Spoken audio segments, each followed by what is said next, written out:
Yeah, I think the whole European UK issue of race is really neglected, because even in school, what you're taught about race and race relations and civil rights, it's never focused in the UK. And I think even me, I like to think that I'm inquisitive and I try to find things out, but it's difficult.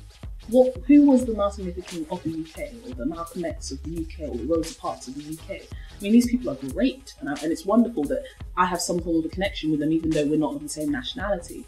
But in the UK, I feel as though we always aspire to be as great as another nation's equivalent, and we still have that same struggle. Oftentimes, people address you, at least in the scene of Cambridge, like with fascination, but it gets on my nerves when that fascination crosses into ignorance. And it's like, oh, no, you can't be angry at me. That's all I've known, you know? And it's like, okay, now that you've seen me and you've interacted with me for the last term, let's move beyond that. And so I take pride in whoever wants to hear I have that conversation with. But it's definitely something that I feel like a lot of black people are afraid to have, just because they don't want to have that radical association. And I embrace that radical association because it's part of who I am. And if me speaking about my race makes me radical, then radical it is right here on my forehead. Yeah.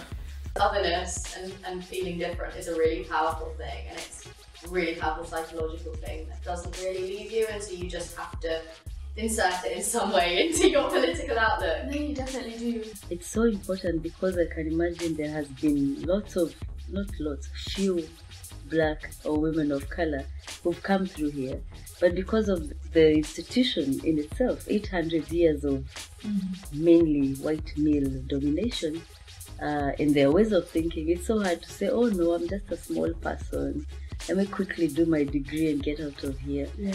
But for me, in every space I go, I keep saying there's a reason I'm here. What will happen to the sisters who will come after me if I don't speak out? So it's important that we keep speaking out, because that's the way we change, even in a small way, things that are not right. I think it's pretty impossible for you to talk about any issues and not be labelled the angry black woman. I think just voicing an opinion that people don't really want to hear will give you that label. To be honest, even if you're just expressive, your expression will often be interpreted as being angry. And obviously a lot of black women are very expressive just because of our culture and our background and the way we carry ourselves. It's a pet hate of mine when people dismiss the use of anger or activism flat out just because anger can be destructive. Because personally speaking, I found that anger is the difference between those who talk about injustice in the world and those who do something about it. Injustice should make you angry. I think, yeah, it's a human response to be angry when you see humanity being taken advantage of. I think anger should be your natural response as part of your humanity.